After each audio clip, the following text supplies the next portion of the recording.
Bonjour à tous et bienvenue dans Sa parole en action, un podcast proposé par Un truc à dire. Sa parole en action regroupe des témoignages de personnes qui mettent en application la parole de Dieu. Et aujourd'hui, nous sommes de retour avec Joélie qui va nous partager son témoignage sur la thématique « Comment Jésus m'a appris à être un témoin pendant mes études ». Joélie fait partie de l'équipe, donc Un truc à dire. Et donc on est ravis de pouvoir écouter ce que tu as à nous dire. Hello. Est-ce que tu veux du coup commencer à nous partager, ouais? Bon, on t'écoute. Est-ce que je peux commencer en te posant une question, Christelle? Ouais, carrément. Est-ce que c'était déjà arrivé de recevoir une méga bonne nouvelle? Une méga bonne nouvelle? Oh oui. Bah, le jour où j'ai appris que j'avais eu mon bac, c'était une excellente nouvelle. Et alors t'as fait quoi? Bah, j'étais hyper contente. Ouais. En tout cas, je sais que la première chose qui me vient à l'esprit, c'est de me dire oh, j'ai trop envie de le raconter à ma meilleure amie. Tu vois? J'ai eu mon bac. Oui, grave. Ouais, du coup, ouais, je vois. En fait, je pense que c'est quand j'ai eu 15 ans, j'ai vraiment compris que j'avais une trop bonne nouvelle à annoncer. Mais pour mettre un peu de contexte, j'ai grandi dans une famille où on m'a beaucoup parlé de Dieu et j'ai très vite cru que Dieu existait parce que je le voyais agir dans la vie de mes parents. Et ouais, en fait, du coup, c'était vraiment concret, c'était pas juste de la théorie, c'était vraiment ce que Dieu disait, ce que Jésus a fait. Pour moi, ça a été très vite clair que c'était réel et j'ai vite cru qu'une foi d'enfant que Jésus était mort pour mes fautes parce que je faisais des bêtises et que je méritais pas d'être avec lui et que pourtant en fait il avait pris la punition à ma place. Et du coup à 15 ans j'ai fait une colonie de vacances en Suisse. En revenant de ce camp en fait j'ai vraiment l'impression d'avoir compris la puissance de ce message en fait qu'on m'avait dit depuis toute petite. J'ai vraiment l'impression de revenir et me dire mais en fait j'ai une méga bonne nouvelle. Ce message de l'évangile en plus ça veut dire bonne nouvelle, c'est quelque chose que j'ai qui est tellement puissant et il faut que je le partage. En fait, je peux pas rester avec. Parce que la bonne nouvelle elle va aussi avec une mauvaise nouvelle. La mauvaise nouvelle c'est le fait que on n'est pas parfait, on est pécheur et en fait on attriste Dieu par cette manière d'agir et en ça on est séparés de lui. Mais la bonne nouvelle, c'est que Dieu nous laisse pas comme ça et que Jésus est du coup venu pour payer à notre place la punition qu'on mérite et pour rétablir, pour qu'on puisse avoir à nouveau une relation avec Dieu. Je sais pas, imagine quelqu'un trouve le vaccin contre le sida. Ouais. Et il aurait juste envie, c'est de le partager à tout le monde, dire hey, les gars, j'ai trouvé le vaccin pour le sida. Ouais. Et cette bonne nouvelle que j'ai, moi, le message de l'évangile, que ce que Jésus a fait, c'est un vaccin, mais contre le plus grand problème du monde. Le péché, le mal, en fait, qui est dans chaque être humain. Moi, par exemple, c'était de la jalousie, de la comparaison envers mes sœurs, par exemple. Ça peut se matérialiser comme ça, c'est un exemple dans ma vie. Et ce mal qui est en nous, il nous sépare de Dieu. Et donc, en fait, on est sauvés de cette séparation éternelle avec Dieu. Parce que, bon, là, ça peut paraître un peu abstrait, mais en fait, qu'est-ce que ça veut dire concrètement? C'est... on mérite la mort. Et le salaire, entre guillemets, du péché, du mal qui est en nous, c'est la mort. Et du coup, c'est de ça qu'on est sauvés. On est sauvés de la mort, pas juste de la mort physique, mais de la mort éternelle qui nous attend après la mort physique. Et donc c'est de ça, et c'est ça la bonne nouvelle, c'est de ça que Jésus nous sauve. C'est que lui, il est mort pour que nous, on n'ait plus à mourir. Yes. Du coup, ça me fait penser à un passage biblique qui se trouve en Romains, au chapitre 6, le verset 23, qui dit « Car le salaire que verse le péché, c'est la mort, mais le don de la grâce que Dieu accorde, c'est la vie éternelle en l'union avec Jésus-Christ notre Seigneur. » Et je trouve que ça regroupe exactement ce que tu es en train de dire. Et du coup, qu'est-ce qui fait qu'aujourd'hui, toi, qu'est-ce qui rend cette bonne nouvelle si importante à partager selon toi? C'est le fait que pour pouvoir bénéficier de ce cadeau, il faut en prendre conscience. Il faut prendre conscience qu'on en a besoin. Mais j'ai cette bonne nouvelle et je veux que ce cadeau, il soit pas que pour moi. J'ai envie qu'il soit pour les autres aussi. Mais je pense que comme tu l'as dit tout à l'heure, on se rend bien compte quand on regarde le monde comme il avance. Et même nous, dans nos vies quotidiennes, on se rend bien compte qu'il y a quelque chose qui cloche. Ouais. Donc je pense que là, le fait que tu mettes des mots sur ce qui potentiellement pourrait clocher, je pense que ça peut aussi nous aider à prendre conscience de ça et c'est hyper pertinent. Donc c'est hyper intéressant. Mais du coup, par rapport à la thématique, tu parlais de témoin. Comment du coup tu as pu être un témoin et quel est le lien avec la bonne nouvelle en question? En fait, le problème que j'ai rencontré, c'est que je suis rentrée de cette colo, j'avais 15 ans, et j'avais juste trop envie de partager cette bonne nouvelle. Mais je suis arrivée au lycée, et paf, tu vois, je me suis pris le mur de la timidité, qui est lié forcément au mur de la frustration, et au mur de la culpabilité, bref, tu vois, tout ça. J'étais au lycée et je voulais parler de cette bonne nouvelle, je voulais la partager autour de moi, mais en fait, j'y arrivais pas. J'y arrivais pas du tout parce que voilà, peur du regard des autres, qu'est-ce qu'ils vont penser, et puis peut-être d'être pas à l'aise dans un groupe, juste la timidité en général, tu vois, le fait d'être dans un groupe, ça me mettait pas forcément à l'aise, du coup, réussir à parler de moi, c'était très compliqué. Et pourtant, j'avais trop envie, en fait, de partager ça, parce que c'était vraiment une partie de moi, j'avais envie de partager ce que j'avais reçu et appris de Dieu, de Jésus pendant ce camp, et puis même pendant d'autres moments que je pouvais vivre avec lui. Et mes amis du lycée, je les aimais trop, j'avais trop envie en fait de pouvoir leur partager ça, mais juste j'y arrivais pas et j'étais trop timide.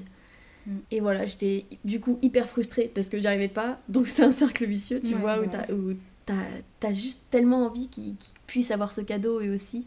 Et en fait, j'avais ce verset de Romains 10 qui dit « Comment croiront-ils en celui dont ils n'ont pas entendu parler et comment entendront-ils si personne n'est envoyé ?» Et j'avais vraiment... C'était un peu pesant. J'avais juste envie de leur dire, mais j'y arrivais pas. Et du coup, ça me culpabilisait à fond parce que je me disais « Mais purée, si moi je leur dis pas, personne va leur dire. » Tu vois, le poids...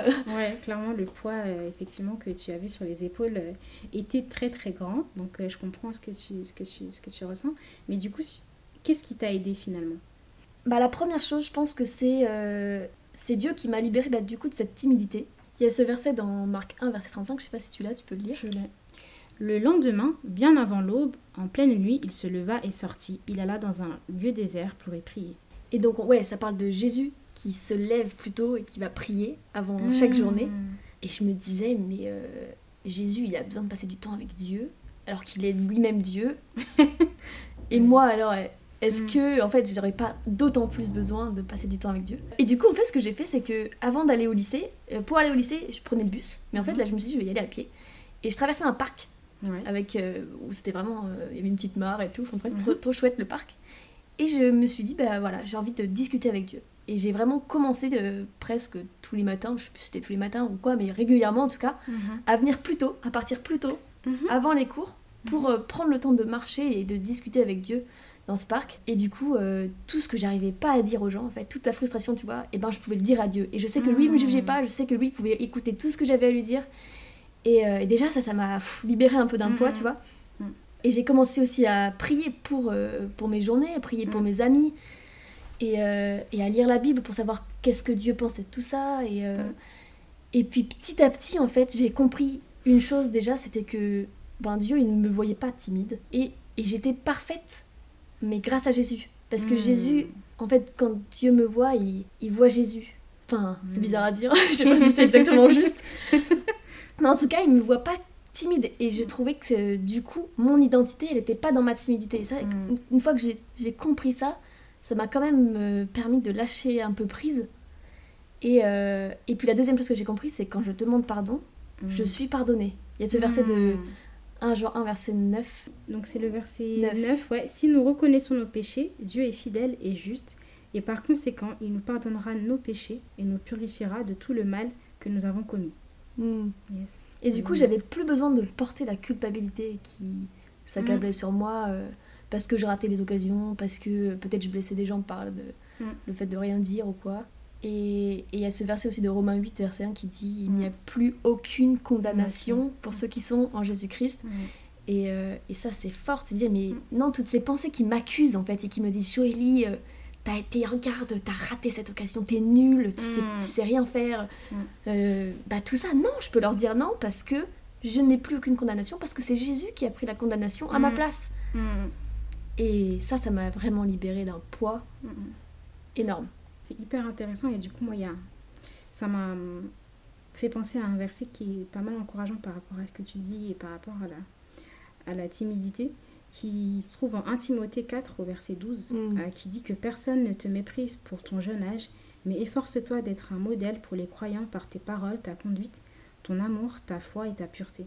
Et en fait, par rapport à ce que tu dis, et c'est, je pense, un élément en plus que j'ai envie de rajouter par rapport à ce que tu partages, c'est que dans ce verset, il est dit qu'il faut être un modèle, qu'il faut s'efforcer pour être un modèle, en fait, pour les croyants. Et je pense que ça marche aussi pour les personnes qui ne sont pas forcément croyantes, que par notre parole, notre conduite et l'amour que l'on a, on puisse être un bon témoignage en fait. Et je pense que ça aussi, c'est des éléments qui peuvent permettre à ceux qui ne connaissent pas Jésus de le rencontrer à travers nous, à travers toi, à travers à travers moi aussi, à travers ce que nous dégageons et notre modèle de conduite en fait. On peut, je pense, être un bon témoignage. Et donc je pense que c'est aussi un élément en plus qui a peut-être été, je pense, tu me dis, je ne sais pas si ce que je dis est vrai par rapport à ce que tu partages, mais je pense, pourrait du moins être un élément en plus pour pouvoir être un bon témoignage pour les autres. Je ne sais pas si ça te parle, ce verset, par rapport à ce que tu partages. Je pense que de voir comment Dieu m'a donné de l'assurance, entre guillemets, dans l'identité qu'il me donne, de lâcher prise un peu sur cette timidité, en fait, de guérir de ça, et forcément, j'avais plus d'assurance et plus de... Je sais pas. Je pense que ouais, ça a aidé à me permettre d'être plus vraie. Et je pense qu'après ça, du coup, j'étais quand même beaucoup plus à l'aise. Et puis, il y a eu plein de personnes aussi sur ma route qui sont venues me chercher, tu vois, me poser des questions pour en sortir de ma timidité. Et je les remercie. Et ouais, voilà. Et après, du coup, j'ai commencé mes études. Et en fait, nouveau contexte, nouvelles personnes que je rencontre et tout. Et du coup, j'étais tout de suite un peu plus à l'aise aussi que quand j'étais au lycée. Et voilà, et puis en fait, donc à partir du moment où j'ai commencé mes études, j'avais toujours à cœur de partager ce cadeau, de cette bonne nouvelle que Dieu m'a donnée aux autres, pour qu'ils puissent en bénéficier aussi. Et en fait, pendant mes études, j'ai vraiment l'impression d'avoir été en formation avec Jésus. Donc je suis rentrée en BTS. C'était j'étais avec une classe trop chouette, on était une promo de 15. Du coup, t'apprends vite à connaître les gens, et puis les gens, ils sont vraiment trop cool. C'était des études d'art, les gens hyper ouverts, tu discutes trop bien avec chacun, c'était trop chouette. Mais j'avais toujours ce rêve au fond de moi, tu vois, de pouvoir un jour prier, lire la Bible avec ces gens qui sont pas du tout, tu vois, croyants ou quoi. Mais je me suis dit, mais un jour, j'aimerais tellement qu'ils puissent comprendre le bonheur qu'il y a de connaître Jésus, quoi. Et en fait, un jour, j'écoute un podcast de La Révolution. C'est un blog pour les jeunes, ceux qui connaissent pas, allez voir. Et dans ce podcast, il donnait ce verset de Colossiens 4, versets 2 à 6. C'est Paul qui est en prison et qui écrit cette lettre pour exhorter l'église de Colosse. Et il dit « Persévérez dans la prière, veillez-y dans une attitude de reconnaissance, priez en même temps pour nous, que Dieu nous ouvre une porte pour la parole, afin que je puisse annoncer le mystère de Christ, à cause duquel je suis emprisonné, et que je le fasse connaître de la façon dont je dois en parler. Conduisez-vous avec sagesse envers les gens de l'extérieur et rachetez le temps, que votre parole soit toujours pleine de grâce et assaisonnée de sel, afin que vous sachiez comment il faut répondre à chacun. » Et en fait, ce verset, ça a été un peu une boîte à outils, où je suis venue piocher plein de trucs, souvent. Et du coup, je voulais détailler un peu les différents outils que j'ai piochés dedans, parce que vraiment, il est hyper riche, ce verset. Il y a tellement de trucs. La première chose, c'est persévérer dans la prière. La prière, la base. Ouais, de fou. Du coup, je me suis dit, bon, alors, j'ai 15 personnes dans ma classe. Non, 15 personnes dans ma classe. S'il y a 5 jours par semaine, je peux faire 3 personnes par jour. Je me suis fait un petit planning. Alors, le lundi, je prie pour un tel. Le mardi, je prie pour un tel. Et à force de le faire tous les jours, en fait, tu l'apprends par cœur. T'as même plus besoin d'y réfléchir. Tu sais, c'est un réflexe le lundi. Tiens, je prie pour machin, je prie pour bidule. Et c'est trop cool parce que du coup, t'as envie d'apprendre à mieux connaître les gens parce que tu pries pour eux. Du coup, tu vas plus discuter avec eux. Tu dis, ah, mais toi alors, t'as passé comment, c'était comment ton week-end, c'est quoi tes défis en ce moment? Bon, je sais pas si je leur posais vraiment ces questions, tu vois, mais juste apprendre à mieux les connaître. Et j'ai envie de connaître leurs défis, leurs croyances, leurs questions. C'est quoi, enfin voilà, être ouvert de savoir eux, c'est quoi, en quoi ils croient et c'est quoi leurs défis, quoi. Et en fait, j'étais souvent découragée quand même parce que quand tu pries et que tu vois pas de miracle, enfin, tu vois, dans le sens, j'aurais envie qu'ils rencontrent tous Dieu dans cette année, tu vois. Mais quand tu vois pas de réponse, et ben vraiment, j'ai appris à vivre ce verset, persévérer dans la prière.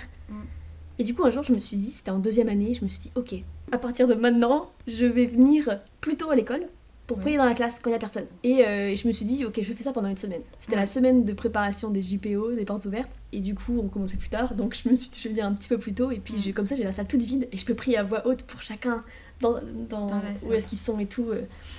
franchement, c'était incroyable parce que tous les jours, Dieu il a répondu, il m'a donné des occasions de parler de ma foi.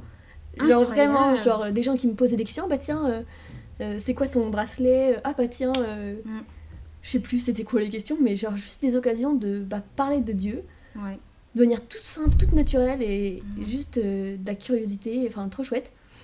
Et du coup c'était tellement chouette, même la semaine s'est terminée, on est parti voir Jésus l'enquête avec 2 potes de cours. Excellent. Et ça s'est terminé avec une discussion jusqu'à 2h du mat, enfin genre tu vois Incroyable. C'était trop chouette franchement.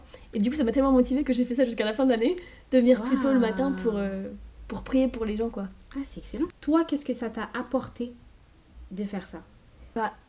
La prière, même si elle est pour les autres, elle te transforme toi en premier je pense. Parce qu'en fait, du coup j'étais beaucoup plus attentive aussi aux occasions et aux gens et du coup Dieu me transforme moi, il me donne plus peut-être son regard sur les situations et ça te rend attentif, enfin ça m'a rendu attentive plus je pense. Moi il y a un truc qui me frappe aussi dans ce que tu dis, c'est que tu as parlé du fait d'apprendre à connaître les autres et en fait tu as noué une relation avec eux et en fait c'est exactement ce que Jésus fait avec nous en vrai. Il aime à nous connaître même s'il nous connaît parfaitement et en fait c'est que en passant du temps avec lui que nous, on va pouvoir davantage le connaître et qu'on va pouvoir être un témoin de qualité derrière. Et en fait, le fait que toi, tu te positionnes avec ce regard de dire « Ah bah voilà, j'ai à cœur de connaître cette personne pour connaître ses défis, savoir ce qu'elle vit, comment je peux l'aider au quotidien, comment je peux prier pour elle. » En fait, tu l'aimes, tu lui montres de l'intérêt et je pense que c'est exactement ce que Jésus faisait quand il passait du temps avec les gens dans la foule, quand il réalisait les miracles qu'il a pu faire qu'on peut lire dans la parole de Dieu. Et en fait, tu as été un réel témoin par ta conduite, par ton amour, par ta foi, à l'image du verset que j'ai cité tout à l'heure, donc en 1 Timothée 4,12. Donc c'est exactement, je crois, ce qu'il faut. Et c'est hyper intéressant ce que tu dis. Donc je te laisse continuer. Et du coup, dans la suite du verset de Colossiens, il y avait cette notion aussi de prier, où c'est Paul qui demande la prière pour lui, où il dit « Priez en même temps pour nous, que Dieu nous ouvre une porte pour la parole, afin que je puisse annoncer le mystère de Christ. » Et ça, c'est un truc que j'ai compris il n'y a pas trop longtemps aussi, c'est le fait que dans cette mission, entre guillemets, d'être des témoins, on n'est pas tout seul. Et en fait, l'Église, c'est notre QG. Ça m'a trop aidé aussi. Par exemple, Jésus, il a envoyé ses disciples toujours 2 par 2. Ou alors, dans les actes, on voit que les apôtres, ils sont souvent aussi en binôme. Et du coup, de trouver un binôme de prière, c'est tellement précieux. Et moi, du coup, quand j'étais étudiante, j'étais en coloc. Et en fait, ma coloc, c'était une vraie binôme de prière. C'était incroyable. Et c'est trop encourageant, en fait. Et puis après, avec une autre amie aussi, on avait testé de s'appeler tous les matins 15 minutes juste pour prier pour la journée. On n'a pas tenu super longtemps non plus, mais c'était trop boostant, en fait. Tu te dis, on n'est pas tout seul, quoi. Et Dieu, il est là. Et il est là aussi quand on prie ensemble. Enfin voilà. Et je crois qu'en fait, ce que je comprends de plus en plus aussi, c'est que si, comme tu disais, si j'ai envie d'être une bonne témoin, et le plus efficace, c'est d'être constamment connecté avec celui dont j'ai envie de témoigner, en fait. Et donc, une autre clé que j'ai trouvée dans ces versets, c'est « Conduisez-vous avec sagesse envers les gens de l'extérieur et rachetez le temps. » En fait, là, on parle vraiment plus de priorités. C'est quoi nos priorités ? Il y a eu un moment où j'ai vraiment compris que avoir mon BTS, c'était pas ma priorité. Et c'était... Mes priorités, c'est plus les gens. Enfin, en fait, ma mission de témoin, entre guillemets... je sais pas si tu te rappelles, le premier podcast qu'on a fait, saison 1, je raconte un peu plus comment j'ai compris ça, je vais pas détailler là. Mais ouais, du coup, comment est-ce que je revois mes priorités quotidiennes et je me rends disponible pour les autres, plutôt que de rester bosser dans mon coin. Et en fait, il y avait aussi cette question que Paul demande à Dieu dans ce verset où il dit que je dois connaître la manière dont je dois en parler. Et moi, du coup, je demandais à Dieu comment est-ce que je peux parler de cette bonne nouvelle de la meilleure manière aussi. Et j'ai eu un déclic à un moment donné. C'est une personne qui m'a dit, pour pouvoir toucher un groupe, parce que je te disais au début, j'avais vraiment ce rêve que toute ma classe, elle rencontre Dieu. Cette personne m'a dit, pour pouvoir toucher un groupe, il faut commencer par une personne. Et en fait, c'était vraiment une clé. Le 1 à 1, les relations en 1 à 1, elles sont tellement plus durables et tellement plus profondes que les relations en groupe. Et pour moi, c'était difficile parce que tu vois, l'ancienne timide, elle aime bien se fondre dans la masse et être dans le groupe, tu vois, mais quand tu dois prendre du temps juste avec une personne, c'est tellement plus précieux pourtant. Et du coup, je savais pas trop par où commencer. Du coup, j'ai demandé à Dieu. J'ai pris tous les gens de ma classe et je les ai fait défiler dans ma tête. Tu vois, je dis à Dieu, ok, on commence par qui? Enfin, genre, qui c'est que t'as à cœur, tu vois, qui c'est que t'as envie, avec qui je peux prendre plus de temps et tout. Et j'ai vraiment l'impression qu'il me montrait une personne en particulier. Et peut-être spontanément, ça aurait pas été celle que moi j'aurais choisie. Mais en fait, j'ai vraiment eu l'impression que Dieu me disait, mais tu vois, moi, cette personne-là, j'ai vraiment, je l'aime vraiment et j'ai envie de lui dire. Et c'était une personne qui n'était pas, peut-être pas dans le groupe, tu vois, général, qui était peut-être plus... à l'écart. Ouais, un peu à l'écart. Et du coup, c'était pas... pour moi, au début, c'était pas facile forcément de réussir à sortir du groupe pour être avec elle. Pour connecter avec cette personne. Mais j'ai vraiment vu Dieu qui me disait, Jolie, vas-y. Genre, tu vois, quand tout le monde part à la cantine et que toi, t'as juste envie de suivre le groupe et tu dis, Jolie, attends là, tu vois, attends là. Pars pas avec les autres, attends là. Et en fait, c'était trop... quand j'ai réussi, tu vois, à écouter cette voix et à pas céder, partir avec les autres, et ben j'ai vraiment appris à mieux la connaître et discuter. Et en fait, c'était une trop belle personne. Et puis, on est encore amis aujourd'hui, tu vois. Excellent. C'est beaucoup... vraiment, c'était des moments très riches. Et ça m'a vraiment appris à vraiment plus approfondir la relation. Et voilà, comme je dis, c'est vraiment encore une amie aujourd'hui. Donc, c'est vraiment plus durable.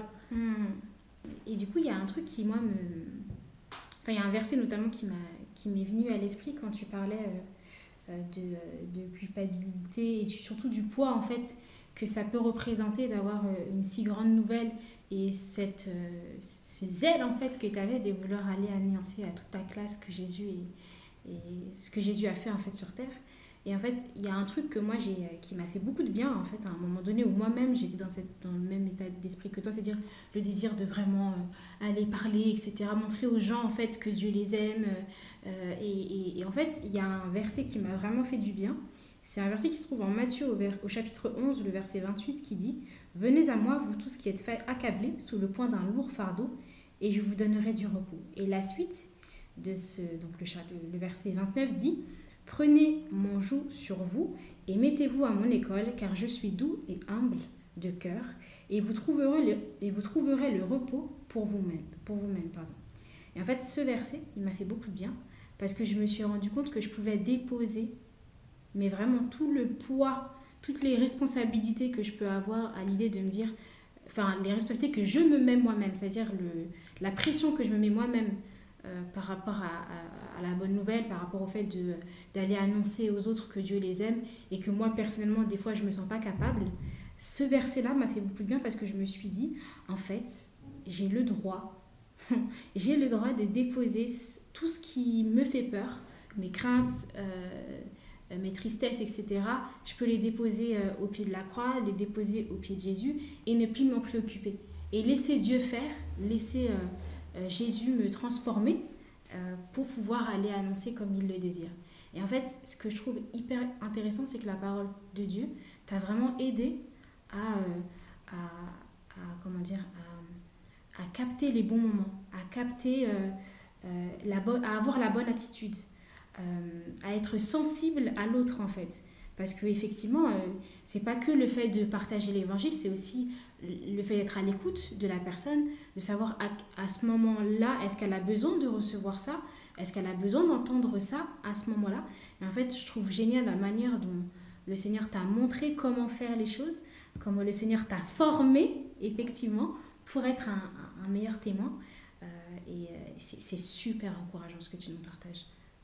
Écoute, je sais pas si tu voulais dire un dernier un défi à relever pour nos auditeurs. Peut-être, mais carrément. Allez, carrément est-ce que vous voulez relever un défi? Alors vas-y, dis-nous tout. Et moi je vais juste dire rechercher une relation profonde avec Jésus, parce qu'en fait c'est d'elle que tout découle.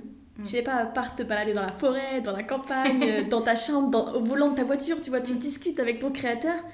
Et en fait, plus tu discutes, plus tu vis des moments de qualité avec Dieu, avec Jésus, plus tu vas être transformé par lui et plus tu auras envie de le partager à d'autres. Mais j'irai même plus tu passes du temps avec le Seigneur et plus tu te rends compte à quel point il t'aime.